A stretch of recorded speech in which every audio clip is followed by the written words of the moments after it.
guys, எல்லாருக்கும் வணக்கம். Welcome back to my channel. இன்னைக்கு என்ன ஸ்பெஷல்? இன்னைக்கு வீடியோக்குள்ளே போகிறதுக்கு முன்னாடி ஒரு டெமோ பார்க்க போகிறோம். அதாவது நான் லாஸ்ட் ஷாப்பிங் ஆல் வீடியோவில் சொல்லியிருப்பேன், இந்த ஆயில் ஸ்ப்ரெட்டை யூஸ் பண்ணி பார்த்துட்டு எப்படி இருக்குன்னு உங்ககிட்ட சொல்கிறேன்னு அதற்கான டெமோ தான். இப்போ நீங்களே பார்க்கலாம் நான் இவ்வளோ ஈஸியாக ஹேண்டில் பண்ணிட்டு இருக்கேன்னு. இது மெல்ட்லாம் ஆகலை, ரொம்ப யூஸ்ஃபுல்லாக இருக்குது. உங்களுக்கும் பிடிச்சிருந்தா கண்டிப்பாக வாங்கலாம். இது போல் டெமோ உங்களுக்கு பிடிச்சிருக்கா இல்லைன்னு கமெண்ட்டில் சொல்லுங்கள். இப்போ வாங்க இன்னைக்கான வீடியோக்குள்ளே போகலாம். இன்னைக்கு வீடியோ என்ன, சிகப்பரிசி வச்சு எப்படி புட்டு பண்ணுறது தான் பார்க்க போகிறோம். சிகப்பரிசினா ஒன்றும் இல்லை, அன்பாலிஷ்டு ரைஸ் தான் சிகப்பரிசின்னு சொல்லுவாங்க.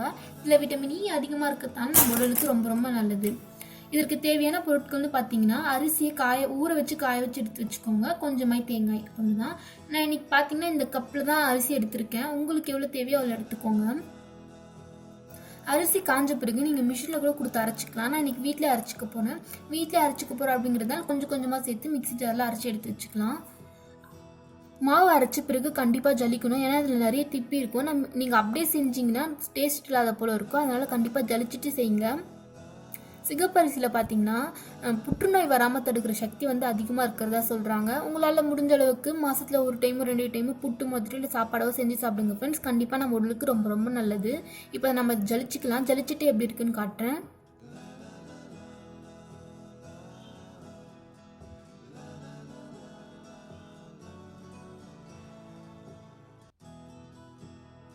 இவ்வளோ திப்பி இருக்குது பாருங்கள், அதனால தான் நம்ம ஜலிச்சுக்கிறோம். நான் இதே மிக்ஸி ஜாரில் தேங்காயை அரைச்சி எடுத்து வச்சுக்கிறேன். நீங்கள் கையில் கூட துருவி போட்டுக்கலாம். இப்போது கேஸில் இட்லி பாத்திரம் வச்சு தேவையான அளவுக்கு தண்ணி ஊற்றி கொதிக்க வைங்க. நல்லா ஸ்ட்ரீம் வர வரைக்கும் வெயிட் பண்ணலாம். இப்போ நல்லா ஸ்ட்ரீம் வந்துருச்சு. நான் ஒரு துணி வச்சு இந்த ஆவி கட்ட போகிறேன். நீங்கள் எந்த மெத்தட் யூஸ் பண்ணுவீங்களோ அதை ஃபாலோ பண்ணிக்கோங்க. சிகப்பரிசி வேகிறதுக்கு கொஞ்சம் லேட் ஆகும், அதனால இந்த டிஷ் செய்கிறதுக்கு கொஞ்சம் டைம் எடுக்கும் தான் ஃப்ரெண்ட்ஸ். இது நம்ம 2 டைம் ஆவி கட்ட போகிறோம். ஃபர்ஸ்ட் அப்படியே எந்த தண்ணியும் சேர்க்காம ஆவி கட்டிக்கணும். 2வது டைம் பார்த்தீங்கன்னா புட்டு மாவு பதத்துக்கு பிசைஞ்சு ஆவி கட்டணும். இப்போ ஃபஸ்ட்டு நம்ம தண்ணி சேர்க்காம ஆவி கட்டி எடுத்து வச்சுக்கலாம். இது ஒரு 10 நிமிஷம் போல் வெயிட் பண்ணி வேக வைக்கலாம். இப்போ பாருங்கள் நல்லா வெந்துருச்சு. இதை ஒரு பவுலில் ட்ரான்ஸ்ஃபர் பண்ணிக்கலாம்.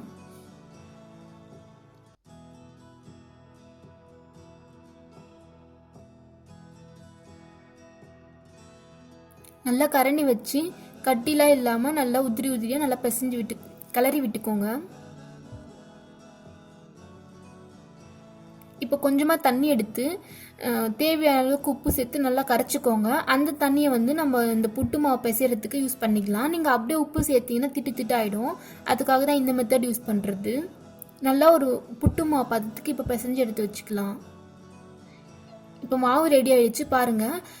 எதுவுமே ஒட்டாமல் நல்லா உதிரியாக இருக்குது. இதுதான் இந்த புட்டு பதம். நீங்கள் பார்த்து கரெக்டாக பிசைஞ்சு எடுத்து வச்சுக்கோங்க. இதை திருப்பியும் நம்ம ஒரு 10லேருந்து 15 நிமிஷம் வேக வைக்க போகிறோம். வேக வச்சுட்டு எப்படி இருக்குன்னு காட்டுறேன் ஃப்ரெண்ட்ஸ்.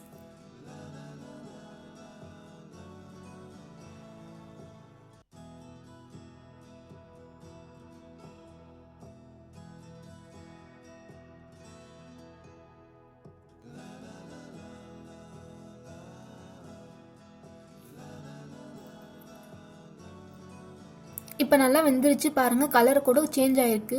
நான் இப்போ திருவி வச்சுருக்கேன் பார்த்தீங்களா தேங்காய், அதை இது மேலேயே சேர்த்து கொஞ்சம் ஒரு 2லேருந்து 3 நிமிஷம் அப்படியே வைக்க போகிறேன். நான் ஸ்டவ் ஆஃப் பண்ணிவிட்டு அதே சூட்டில் தான் வைக்க போகிறேன்.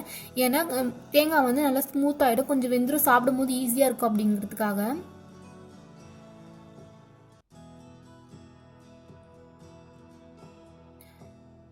அது வேகிறதுக்குள்ளே நம்ம சர்க்கரை சேர்த்துக்கலாம்.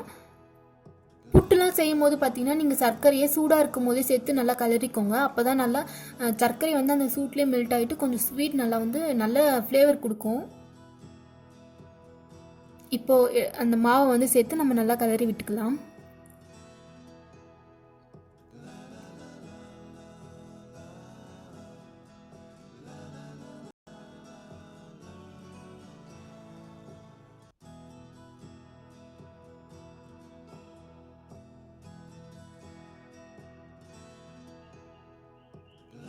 எல்லாம் மிக்ஸ் ஆகிற மாதிரி நல்லா கலரி விட்டுக்கோங்க.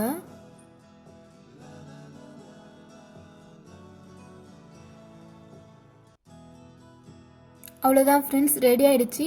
இதில் நீங்கள் வேணும்னா நெய் கூட சேர்த்துக்கலாம். நான் இன்றைக்கி லைட்டாக தான் நெய் சேர்த்துருக்கேன். இந்த டிஷ் உங்களுக்கு பிடிச்சிருக்குன்னு நினைக்கிறேன். பிடிச்சிருந்தா வீட்டில் ட்ரை பண்ணி பார்த்துட்டு எப்படி இருந்துச்சுன்னு கமெண்ட்ஸில் சொல்லுங்கள். என்னுடைய வீடியோஸ்லாம் பிடிச்சிருந்தா என்னுடைய சேனலுக்கு சப்ஸ்கிரைப் பண்ணி சப்போர்ட் பண்ணுங்கள். தேங்க்யூ.